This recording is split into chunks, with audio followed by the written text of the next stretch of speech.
Hello everyone. सो घर daily clean आनी टापटीप आसपाक डेली क्लीन करपाची गरज आसा की ना? सो हेजो उत्तर आसा ना. फक्त एकूच गोश्ट लक्षांत दवरपाची की खंयच्या वेळार कितें काम करपाचें, आनी हें जर तर आमकां कळ्ळें न्हू जाल्यार आमचें सगळें कामां वेवस्थीत जाता. सो खंयच्या टायमार खंयचें काम करपाचें तें आतां हे विडियोन आमी पळोवया. तर फ्रेंड्स, क्लिनींग करपाचें सगळ्यांची पद्दत वेगळी आसता. कोणाक कसो टायम मेळटा तशें ती क्लिनींग करता. सगळें डिपेंड आपल्याचेर आसना आनी आपल्या टायमाचेर आसता. बट थोडोसो रुटीन आमी जर तर फॉलो केली न्हू जाल्यार चडान चड आमचें घर क्लीन आनी नीट हें रावतलें, आनी तें बीन चड टायमाक. म्हटल्यार पळयात, आयज काल सगळ्यांच्या घरान डब्यांची घाई आसता. म्हटल्यार सकाळीं भुरग्यांची गडबड, मागीर घोव ऑफिसान बीन वयता ताजी गडबड, भुरग्यांचें टिफीन दिवप, देन घोवाक कितें ब्रेकफास्ट, देन खूब जाणां जेवण बीन दिता.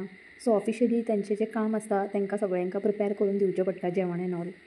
हे सगळ्या गडबडीक न्हू फर्स्ट क्लिनींग बीन करपाचें आमी हातीन घेयना. सो आतांच्या काळान फर्स्ट आमी वयता तें डायरेक्ट किचनान. पयलीं कशें जातालें, बायलां न्हांवतालीं, बरें सगळें क्लीन करतालीं, भायले वरांडे एन ऑल, मागीर उदक शिंपडप, रांगोळी घालप, तें सगळें जातकूच मागीर ती किचनान येतालीं आनी फुडलीं कामां घेतालीं. बट तशें आतां जायना. आतां पळयात, एक फावटी भुरगो स्कुलाक गेलो, हजबंड बीन कामाक गेलो, मागीर आमची जीं फुडलीं कामां आसा तीं आमी हातीन घेवंक शकता, सगळें क्लिनिंगेचें बीन. सो आतां येता तो भुरग्यांनी केल्लो पसारो. सो एक फावटी ते स्कुलान वयतकूच आमकां सारके 4 ते 5 वरां मेळटा. म्हटल्यार आमी हो सगळो पसारो काडून सगळें जागच्या जागी दवरतकूच 4 to 5 hours मेळटा सगळें क्लीन दवरपाक. सो हो जो आमकां टायम मेळटा 4 to 5 hours, हे टायमाचेर आमी सगळें जें कितें आसा तें सारकें जागच्या जागी दवरून बरें क्लिनींग करून सगळें आमी सारकें दवरूंक शकता. सो हे टायमार कामां कितें काय म्हटल्यार तांची खेळणी, मागीर बुकां हांगा थंय पडलेलीं आसता, मागीर आमचें बॅड जें रातभर आमी न्हिदोन उशें नाजाल्यार आमचें गोड्डी बीन आसता, चादर बीन आसता, ती हांगा थंय उडयल्ली आसता, ती सारकी जाग्यार दवरून बॅड क्लीन, हॉल क्लीन आनी पसारोय क्लीन. सो हो सगळो पसारो काडपाक चडान चड 10 ते 15 मिनीट लागता. बट हीच 10 ती 15 मिनटां जी आमी दिता तातूंत 4 to 5 hours जे सगळें बरें उरता तें पळोवन आमच्या मनाक समाधान मेळटा. 5 ते 4 वरां भितर जाता कितें की आमची खिडकी बीन ओपन आसता सकाळच्या टायमार, किंवां काल आदल्या दिसाचे जे खिडकी ओपन आसता तेज्या भितर धूळ बीन खूब घरान येता आनी धुळाबर मच्छरी बीन येता.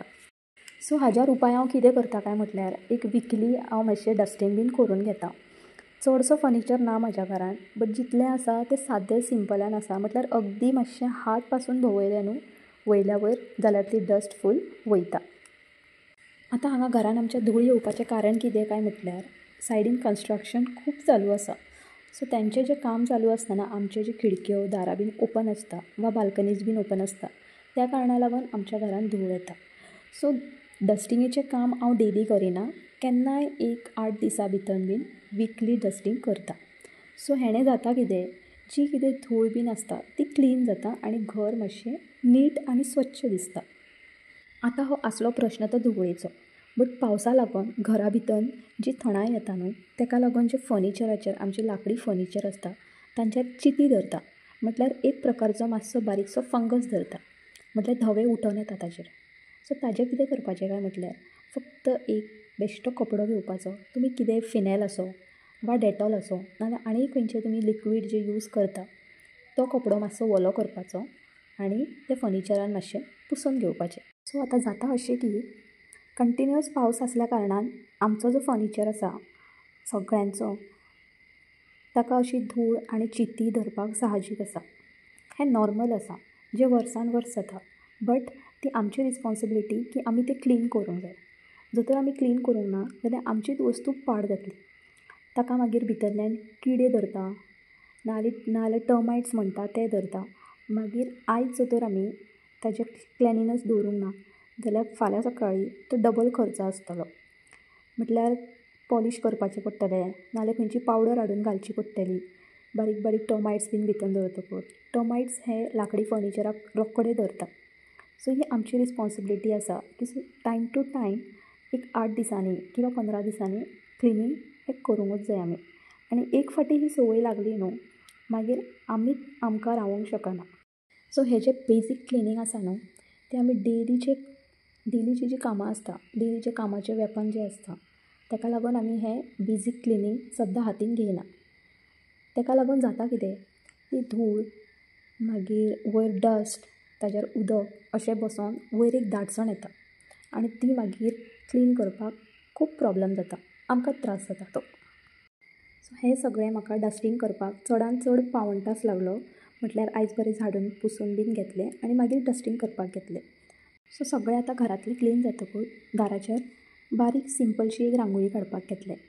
म्हटल्यार घरांतलें भितरलें सगळें क्लीन जालें म्हणटकूच भायलें जें एंट्रन्स आसा तें मातशें आय कॅचींग दिसोंक जाय आनी बरें दिसोंक जाय म्हणून ही सादी सिंपल रांगोळी काडली. आयज दनपारचें जेवणाचें काम कमी आसल्या कारणान ही सगळीं कामां आयज हांवें हातीन घेतलीं आनी सगळें क्लिनींग जाल्लें म्हाज्या फर्निचराचें आनी मागीर म्हाकाय बरें दिसलें म्हटल्यार टायम खंय तरी बऱ्याक युटिलायज जालो. सो असो गेलो म्हाजो आयचो दीस. फाल्यां परतून मेळया एका न्यू व्लॉगान. Till then bye.